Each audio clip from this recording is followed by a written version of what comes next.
Hi Hawks, it's Mrs. Lundgren, and today I wanted to read to you the book called Dazzle Ships, World War I and the Art of Confusion by Chris Barton.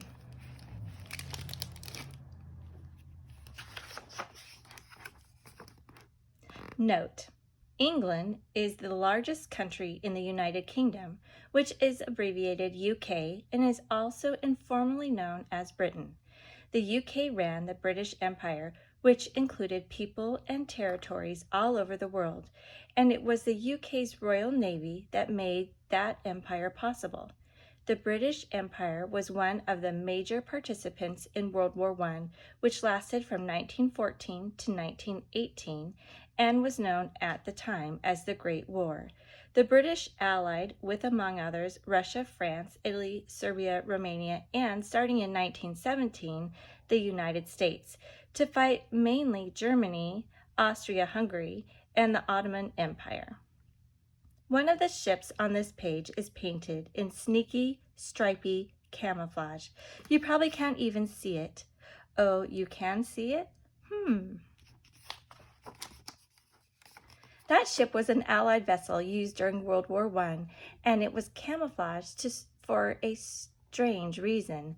More than 1,200 U.S. ships were decked out that way, and so were more than twice as many ships in the British fleet. The idea was to make these ships harder for German torpedoes to sink. That's right, harder. What were they thinking? Well, as the old saying goes, desperate times call for desperate measures. World War I, which lasted from 1914 to 1918, was one of the largest wars the world had seen.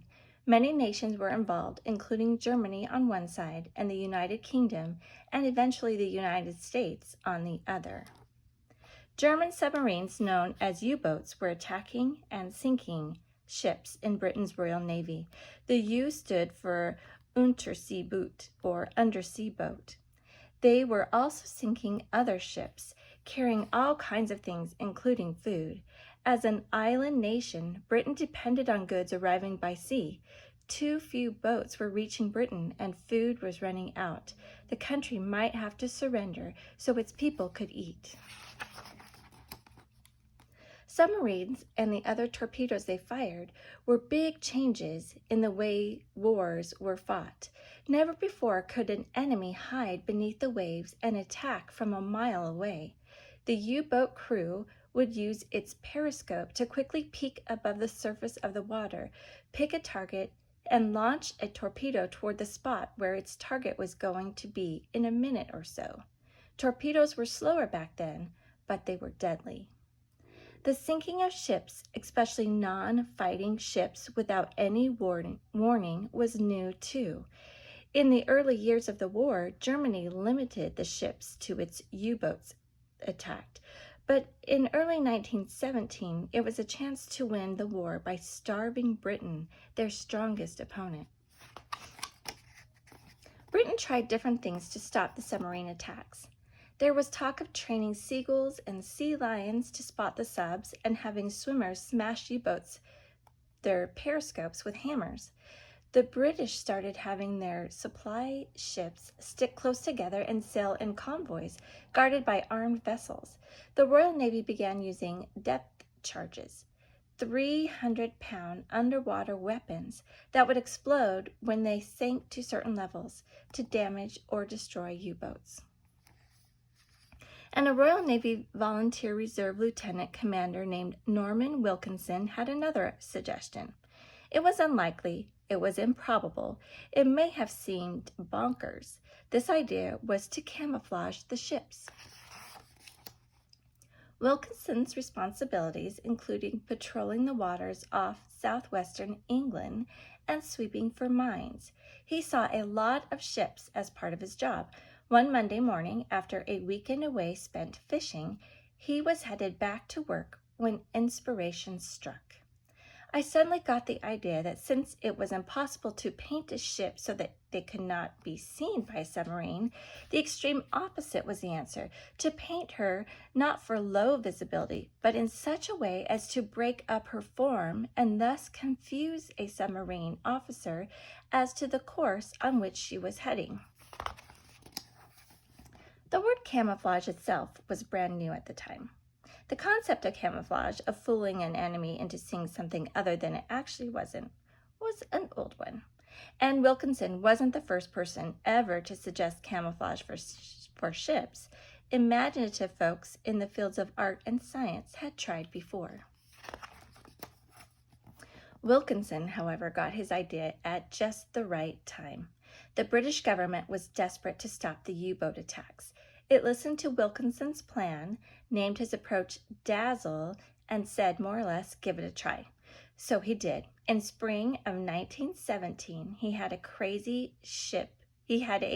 ship Dazzle painted with a crazy-looking pattern on one side and a crazy-looking pattern on the other side.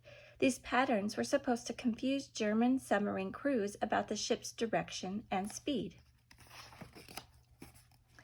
Dazzle was meant to make the Germans think a ship was, for example, turning toward the west when it was actually headed to the southeast. U-boats didn't carry many torpedoes.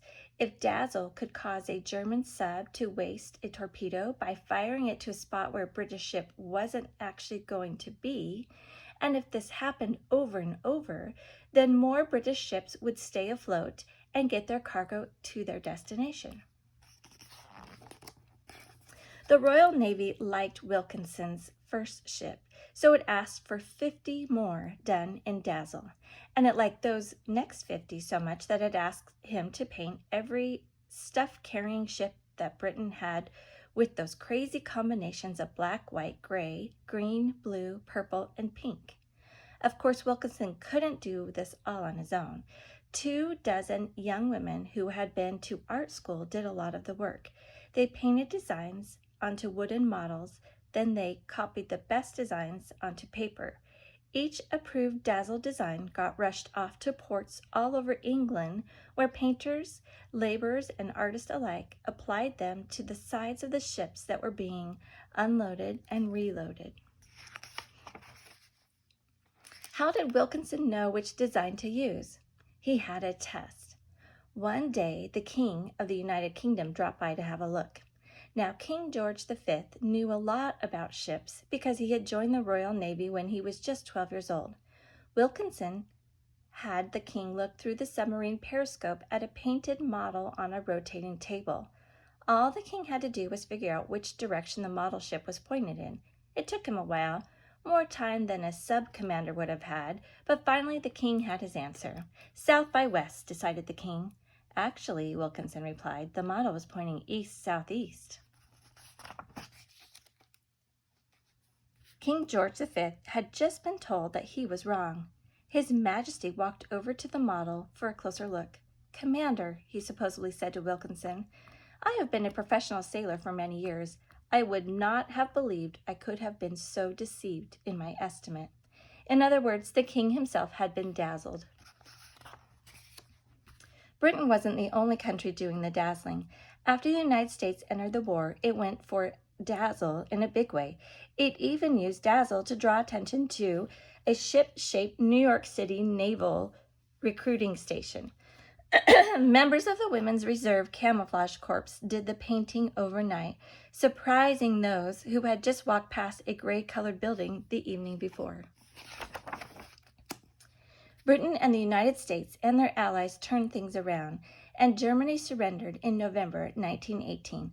By the time the fighting stopped, 1,256 American ships had been painted in Dazzle designs, along with close to 3,000 British ships. So just how well did Dazzle work? Nobody really knows. The U-boat attacks stopped succeeding, but historians mostly give the credit to convoys and depth charges. Sorry, sea lions. While the United States said right after the war that Dazzle kept lots of ships from getting sunk, Britain wasn't so sure. The Royal Navy couldn't prove that Dazzle had actually spared any ships, but some insisted that at the very least the sailors on those ships just felt better knowing that something had been tried to keep them from getting torpedoed. That sort of creativity is good for more than just morale. Times change, technology changes, torpedoes get faster, submarine targeting systems get computerized, challenges of all kinds get replaced by new ones, but a willingness to tackle problems by trying the unlikely, the improbable, the seemingly bonkers will always be needed. After all, as those of us inspired by Norman Wilkinson's paint job know, sometimes desperate times call for dazzling measures. And here at the back is a picture of Wilkinson during World War I. And here is an actual ship from the British Navy painted in a Dazzle design.